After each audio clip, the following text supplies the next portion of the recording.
Seja bem-vindo ao programa Organização e Método, Paz com base bíblica e científica.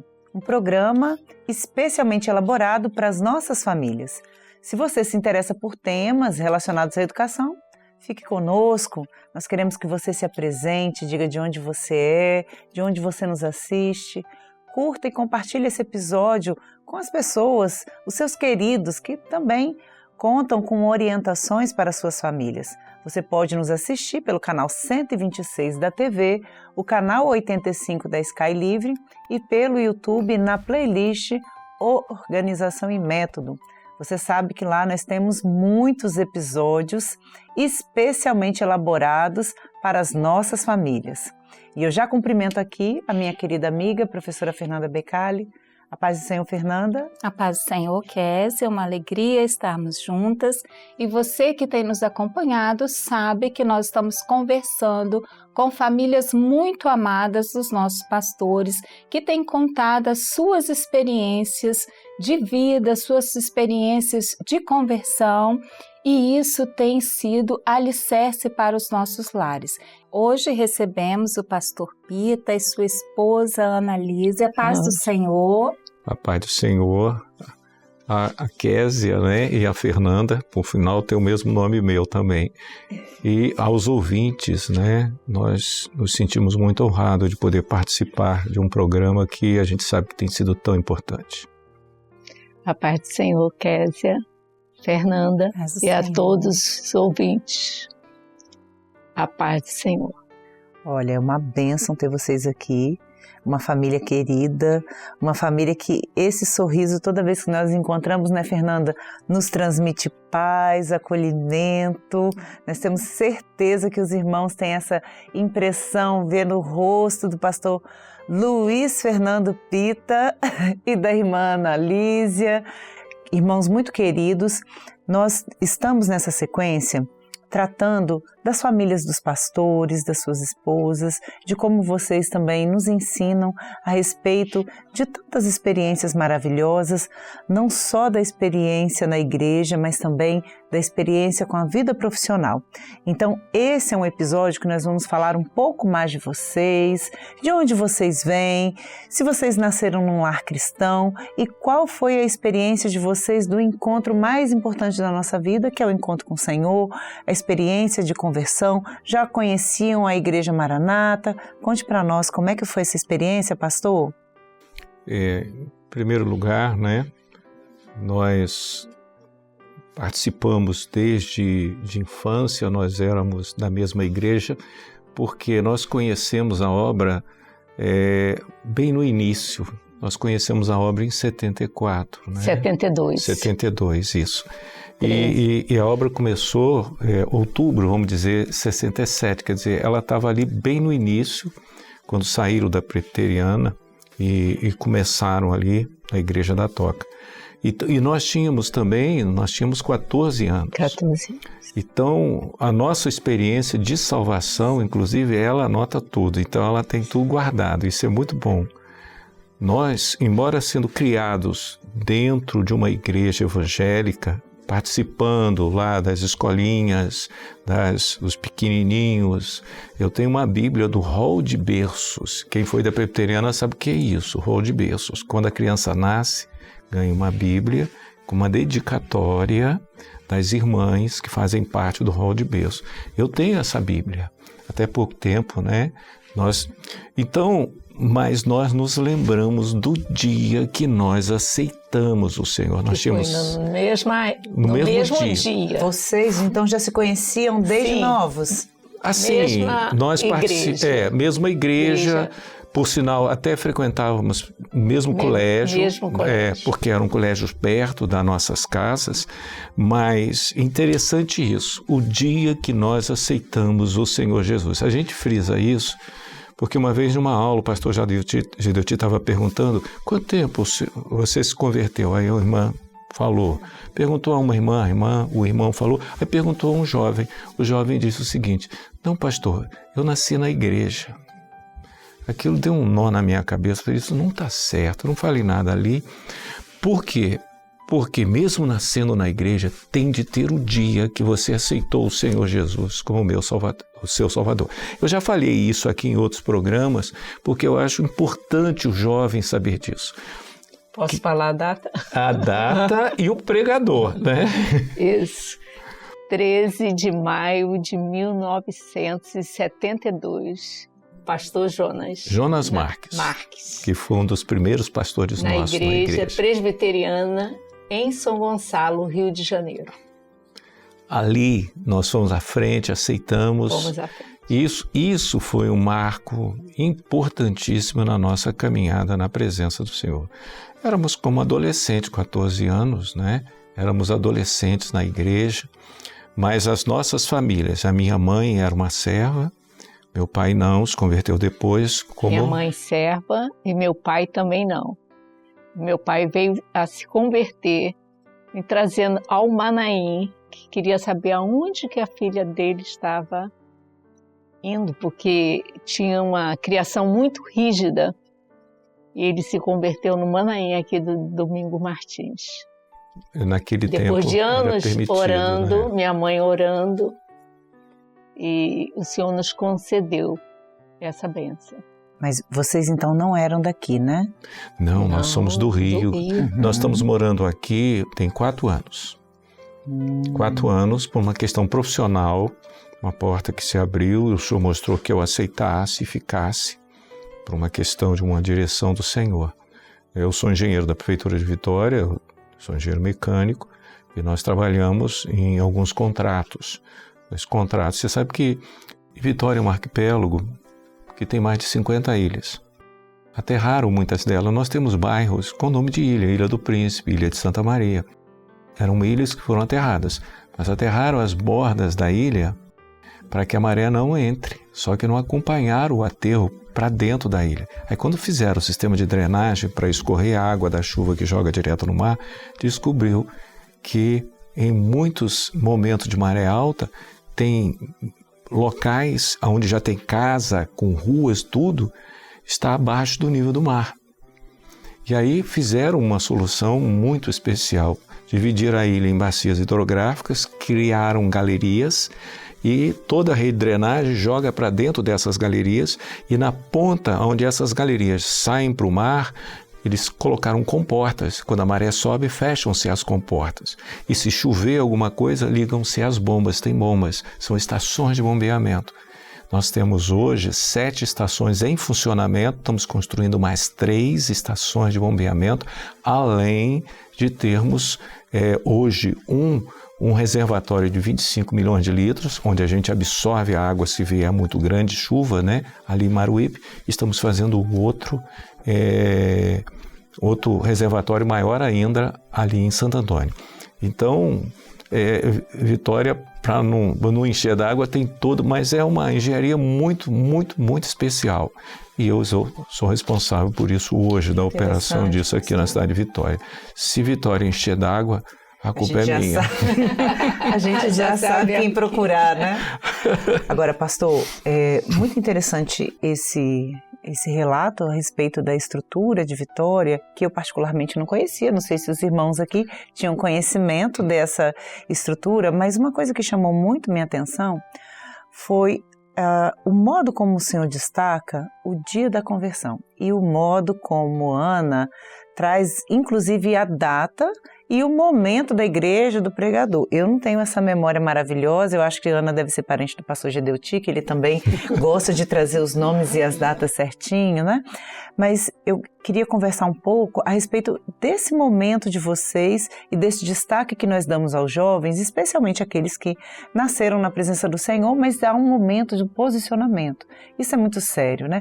Qual o momento que você se posiciona de fato como um servo que ouve a voz do Senhor e escolhe o nosso Deus, nosso Senhor Jesus, como único e suficiente Salvador? Então vocês viveram essa experiência e estão aqui compartilhando com a igreja, mas provavelmente também Foi assim que vocês conduziram com seus filhos, com seus netos, não é isso, Ana? Conta para nós. Você estava falando da sua família, dos seus pais, vocês eram da mesma comunidade? Da mesma igreja, da mesma Os mesmos colégios. primário, ginásio, segundo grau na nossa época, se chamava assim.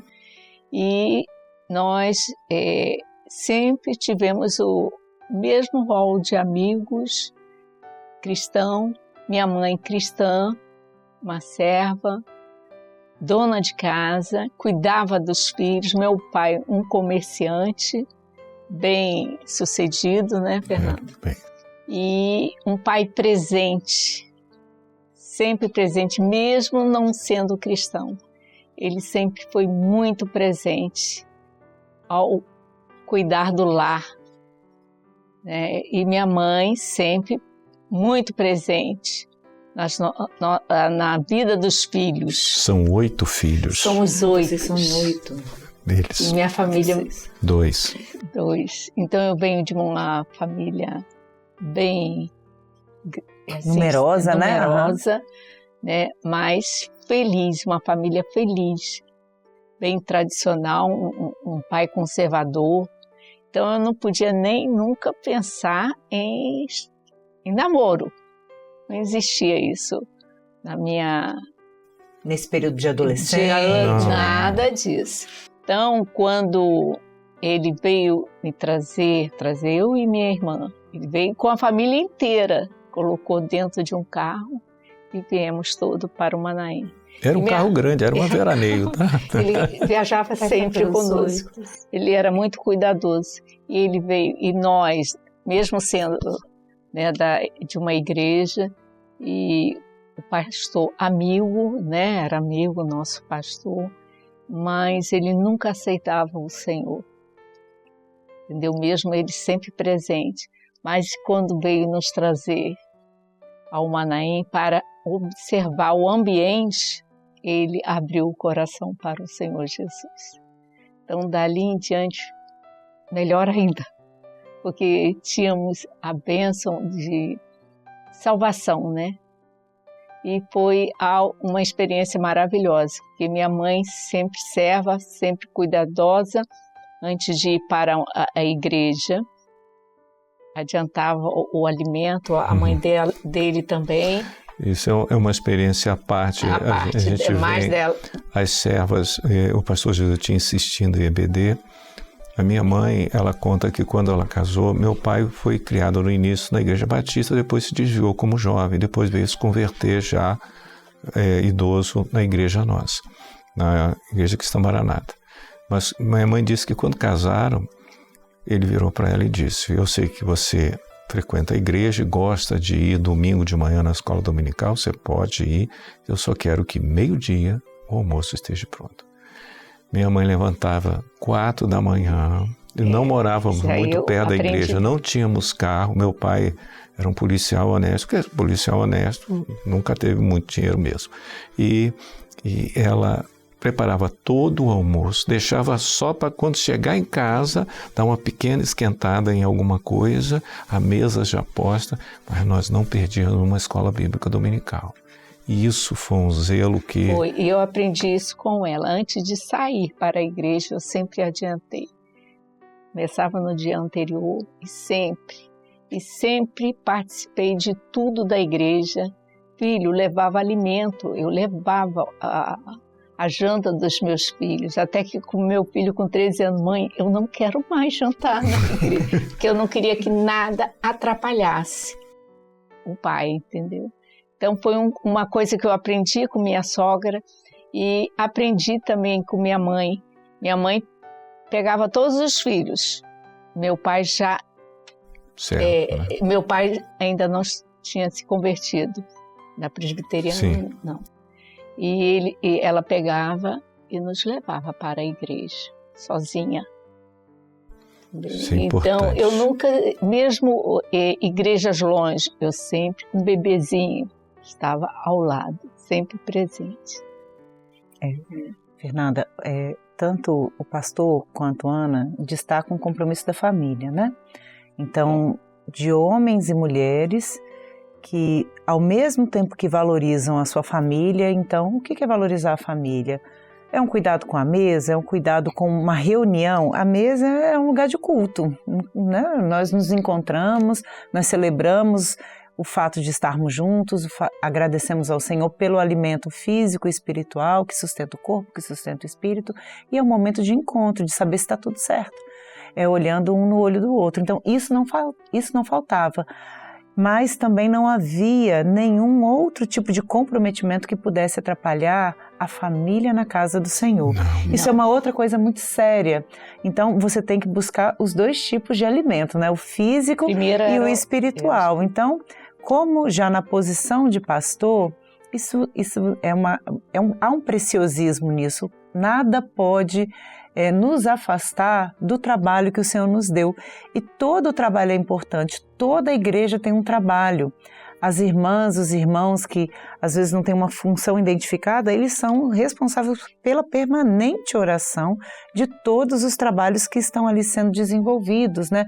E dentro do grupo de assistência, o que não falta são as ações, as atividades. Então, o pastor tem um tipo de atividade, os outros irmãos, as irmãs, a esposa do pastor também e os filhos, né? Então, essa é uma herança que vocês receberam dos pais, que vocês também passaram para os filhos e que os filhos agora também estão compartilhando com os netos e com toda a igreja, né? Nós vivemos, né, uma oportunidade maravilhosa, porque nós nascemos em um lar, embora meu pai e o pai dela não eram servos, mas podemos dizer um lar de servas. De servas. Tanto a mãe dela como a minha mãe. A minha mãe me contou já depois de muito tempo, alguns anos atrás, que ela me contou uma experiência particular dela. Ela estava grávida, eu nasci com 5 quilos, então o tamanho da barriga tu já viu, não era, né? Pequeno. Não era. Era um culto, ela estava com 7 meses, 6 para 7 meses de gravidez. Não sei. E o pastor lá no culto, na presbiteriana, disse, no meio da mensagem, você tem de entregar o que é mais caro teu para o Senhor. Alguns acharam que era dinheiro, aquele evangelho da prosperidade. E a minha mãe disse que estava debruçada sobre aquele barrigão, aí reparou. Não sabia se era menino ou menina, né? E ela ali fez uma oração, que aquela criança fosse do Senhor. A importância dos pais, né? Depois a gente vê por que certas coisas, eu fui entender por que certas coisas na minha criança, quando era criança, adolescente, né? Aconteceram, o Senhor me deu livramentos de morte, o Senhor me deu. E por que isso, né? A gente não sabe que foi um ato, né, de um pai, de uma mãe, na presença do Senhor. Isso é importante, a gente fala isso, né? Mas quando a criança é apresentada, hoje já é uma doutrina nossa, a gente apresentar a criança, o pai fazer aquilo de todo o coração. Na época da minha mãe não tinha isso, mas ela fez. E foi uma bênção. Aí eu fui descobrir por que o Senhor tomou tanto conta de mim, nos livrou de tantas coisas. Porque não era fácil não, tá? Só a mão do Senhor mesmo. Quando as crianças não têm consciência, os pais têm, né? E vão direcionando a vida. Exatamente. Não só o cuidado físico, a proteção, porque como o pastor está dizendo, né? Ele não era tranquilinho, mas todas as crianças dão muito trabalho. A gente fala que tem uma fase da vida que é mais animada, né? É mais animada. É mais animada. Isso. A gente está ali com uma dinâmica maior. Então, e o Senhor tem protegido, mas os pais que colocam os filhos diante do Senhor assumem um compromisso. Você vê eterno, né? A posição do pai dela, que o Senhor até usou para a conversão dele, né? A minha mãe conta depois uma experiência que quando eu e minha irmã conhecemos a obra e saímos da presbiteriana e fomos uma igreja nossa, a minha mãe, um determinado sábado, ela se autoconvidou. Eu vou lá com vocês. Eu não era casado, eu e minha irmã já tinha um carro, meu pai nunca dirigiu, mas teve carro e eu usava o carro do meu pai. Eu vou com vocês na igreja. Ela foi, participou do culto em um sábado, Naquela época não se fazia, não tinha culto profético. A própria pessoa que fazia o louvor escolhia os louvores na hora ali. E depois ela nos contou que ela foi para saber se os filhos dela estavam realmente numa igreja na presença do Senhor. E no meio do culto, no período do louvor, ela fez uma prova com o Senhor. Ela gosta muito daquele hino, no jardim onde Cristo te espera. Ó, que lindo jardim, é o jardim de oração. Ela disse, ela não sabia se tinha na coletânea nem nada. Ela disse, se o Senhor está com meus filhos aqui, que esse louvor seja cantado. Era até o pai dela, que era diácono na época, que estava fazendo o louvor. E acabou o hino que estava sendo cantado, ele virou, agora nós vamos cantar o jardim onde Cristo te espera. Olha, o zelo de uma mãe e a resposta do Senhor. É isso que os pais têm de ter. Esse zelo de saber que o filho está diante do Senhor. Se está diante do Senhor, o Senhor vai cuidar. O Senhor vai proporcionar as experiências, porque o filho não vai viver a experiência do pai e da mãe. Ele vai ter a deles. Mas a influência dos pais, e nós tivemos o privilégio de termos mães que realmente tiveram. Meu pai não atrapalhava, não era servo, mas não atrapalhava. Até brigava quando a gente deixava de ir à igreja.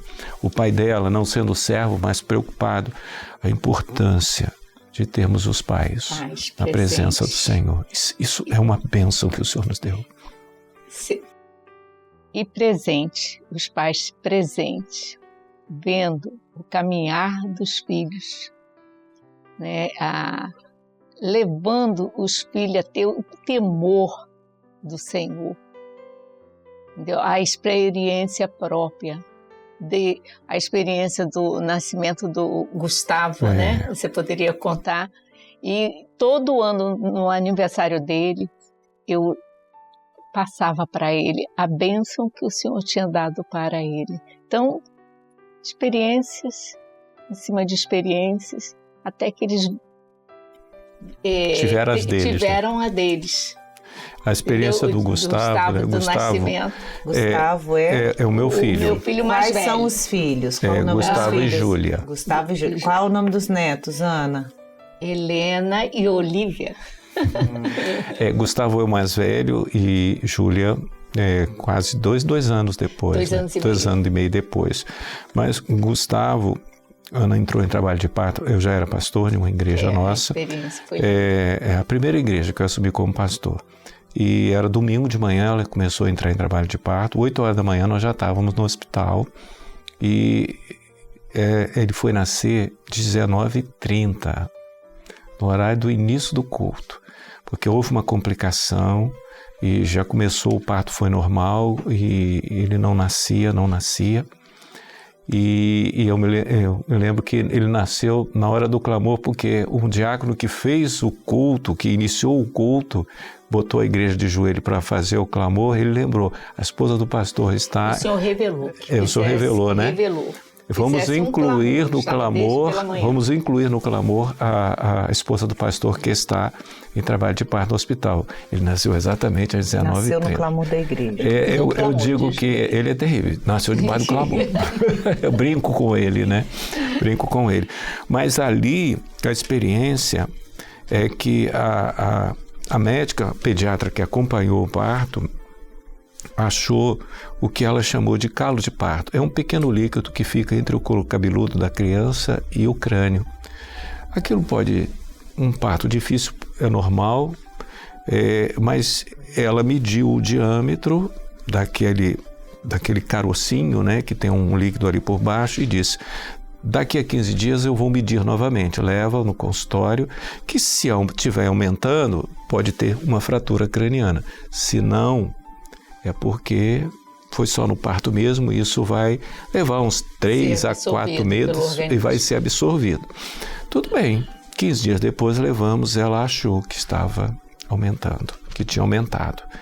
E marcou para fazermos uma tomografia no dia seguinte de manhã. Aí nós fomos para casa, eu e ela com o Gustavo, botamos o Gustavo para dormir, e fomos orar e chorar diante do Senhor. O primeiro filho com problema de uma fratura craniana, um negócio difícil. Exato. Fomos orar e chorar diante do Senhor. E o Senhor deu uma revelação. A revelação é: não se preocupe, não é nada. Eu só permiti que eu quero essa preocupação com a vida espiritual dele. Eu só quero isso. E no dia, aí foi um bálsamo, né? Porque, é bom fazer o exame. Olha, não, na hora a preocupação sumiu, o senhor deu uma bênção, dormimos bem. No dia seguinte fomos fazer o exame e realmente não deu nada. Mas como que o senhor faz? Aquela preocupação de o senhor usou uma possível doença física para mostrar a preocupação com a vida espiritual. Isso foi fundamental, porque ele teve uma enfermidade, um déficit de atenção, síndrome de déficit de atenção, que nós fomos descobrir só com uns 15, 16 anos, mas nós já orávamos por isso desde que ele nasceu. Como Deus é maravilhoso. Cuidar dos filhos desde o nascimento. Nasceu no clamor, cuida. Depois um pequeno sinal que era motivo de oração e era sempre motivo de lembrá-lo, especialmente nos dias de aniversário, como ele era querido como o Senhor estava. E ele foi batizado com o Espírito Santo, né? Ele tinha quantos anos? 13 anos. 13 anos ele foi batizado com o Espírito Santo. Eu estava, inclusive, numa viagem para o exterior, num seminário na Europa. Foi na Inglaterra e depois em Portugal. Eu liguei para casa, era à tarde na Europa e era domingo de manhã, tinha acabado a escola dominical e ele que atendeu o telefone, muito alegre. Eu já tinha uns 2 dias, porque não tinha celular na época, era difícil, e eu achava que ia levar uma bronca dela. Não, você tem 2 dias que não liga para cá. E ele atendeu: oi papai, que bênção, como é que o senhor tá? Não sei o que. Eu pensei comigo, aí tem alguma coisa errada aí. Aí ela atendeu a mesma coisa: oi querido, que bênção. Eu falei: pode falar, o que aconteceu aí? Porque eu estou esperando uma bronca e recebi. Ele estava dentro do carro com os pastores. Estava com o Gerson Belucci estava conosco na época, Amadeu estava conosco também, mais outros pastores. E aí a Ana me disse: não, porque nessa escola bíblica dominical o Gustavo foi batizado com o Espírito Santo. Glória a Deus. E foi numa EBD. Foi numa EBD. Mesmo ele não estando, eu não dirijo. Eu fui de ônibus.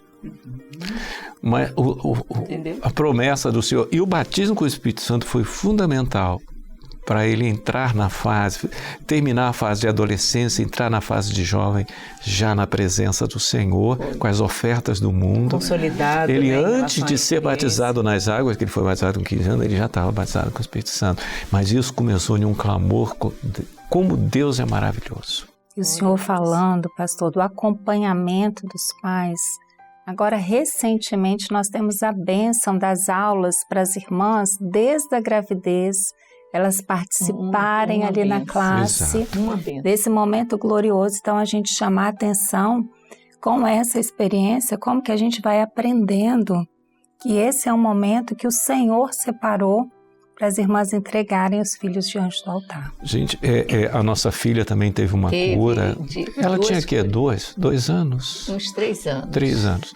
Era bem pequena. Levamos ela mês a mês, nós levávamos ao pediatra e a pediatra identificou que ela tinha uns 6 meses que ela não crescia. Mais de 6 meses. Nem 1 milímetro ela crescia.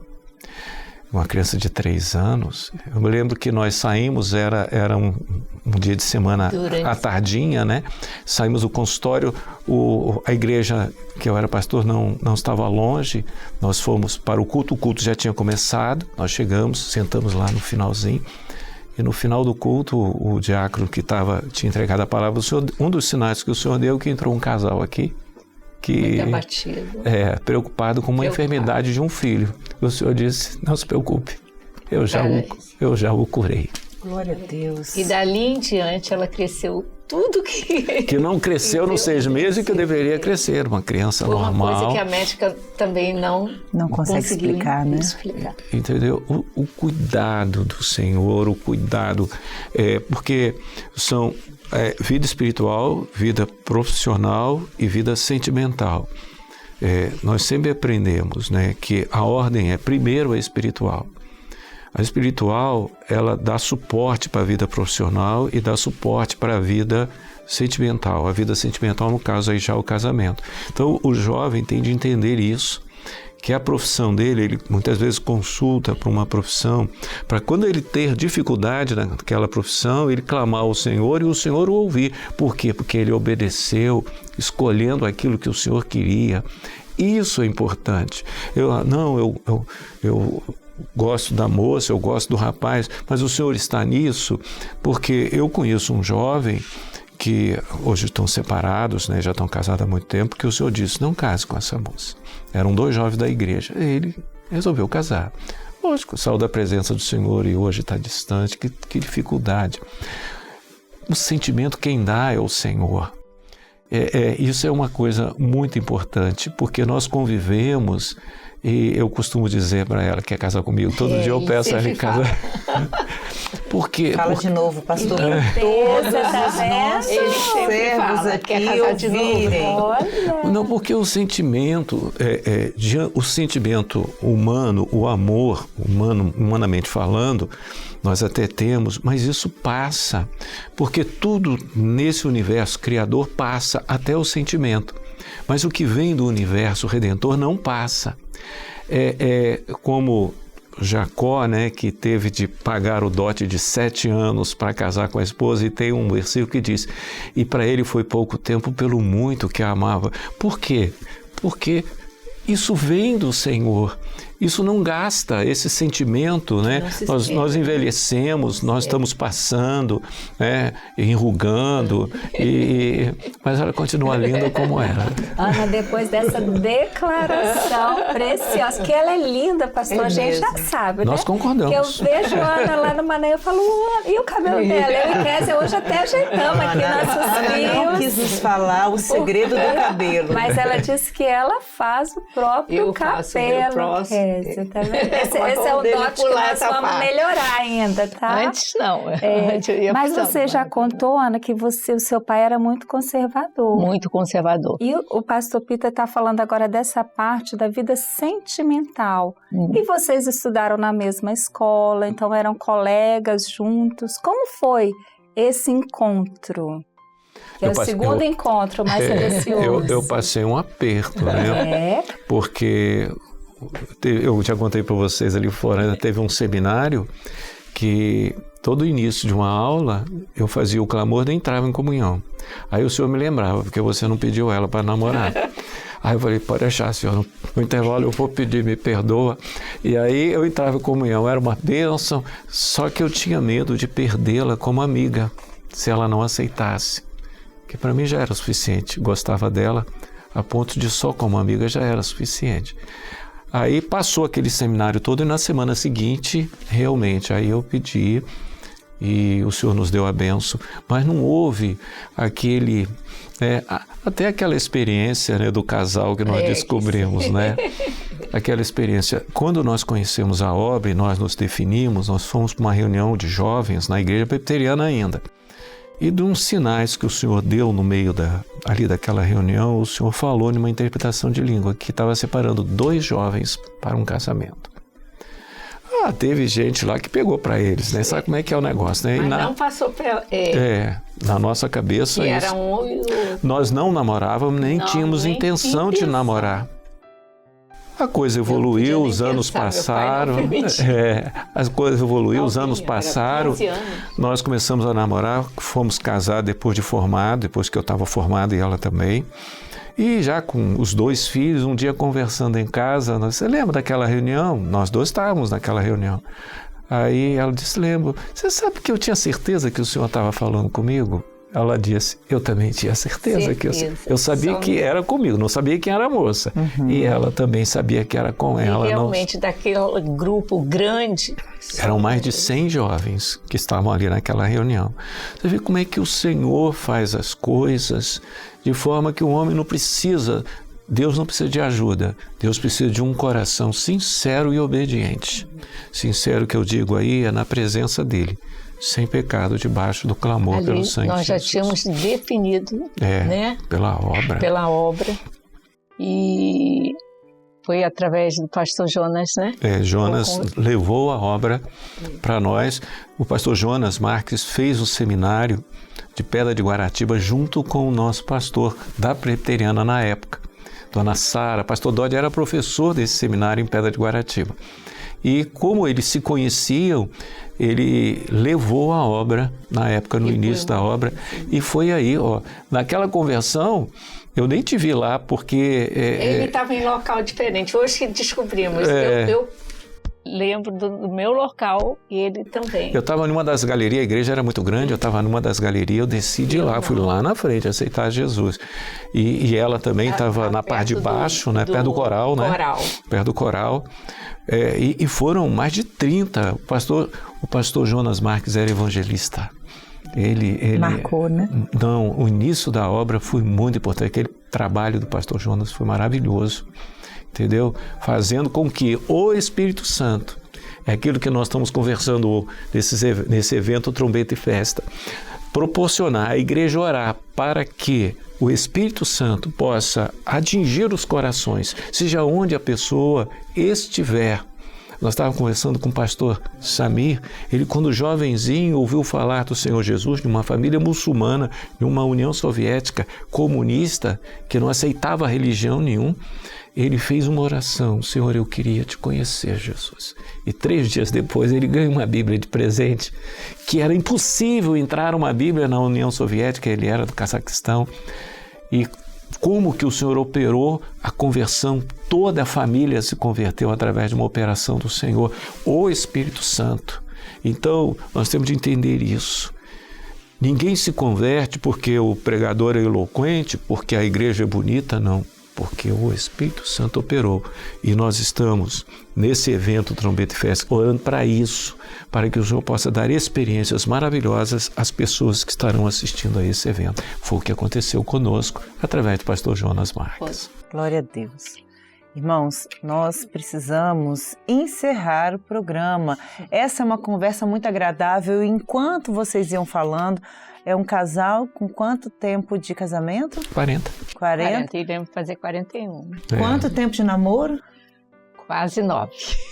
Pois 8. São 8. quase Ele 50 assim, anos juntos. Mas foi 8 anos e meio. Ela foi minha primeira namorada, tá? Eu não era galã nem nada, não. São quase 50 anos juntos. Mas ele contou que porque foi estudando para trabalhar. Isso mesmo. E muitos frutos na família dos filhos, dos netos e na obra por onde vocês passaram. E aqui o Senhor traz textos, né, em Salmos que alegram o nosso coração e que mostram também, fazem uma conexão com a história de vocês. Celebrai com júbilo ao Senhor, todos os moradores da terra, servi ao Senhor com alegria e apresentai-vos a Ele com canto. Glória a Deus por cada família de servo dedicado a essa obra tão maravilhosa que nos alcançou e que mudou as nossas vidas, né? Mas nós, por aqui, vamos encerrar esse programa, mas nós vamos continuar na próxima semana. Amém? Amém. Amém? Irmã, a paz do Senhor. A paz do Senhor, Kelly. Paz do Senhor, pastor. Paz do Senhor, Kézia. Senhor Fernanda. Paz do Senhor.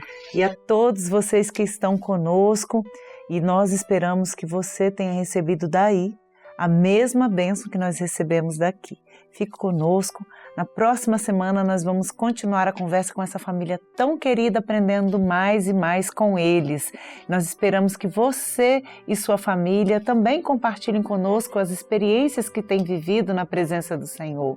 Fique conosco e não se esqueça de também compartilhar no Instagram icm.organização e método o que vocês têm vivido de bênção e alegria por meio dos nossos programas.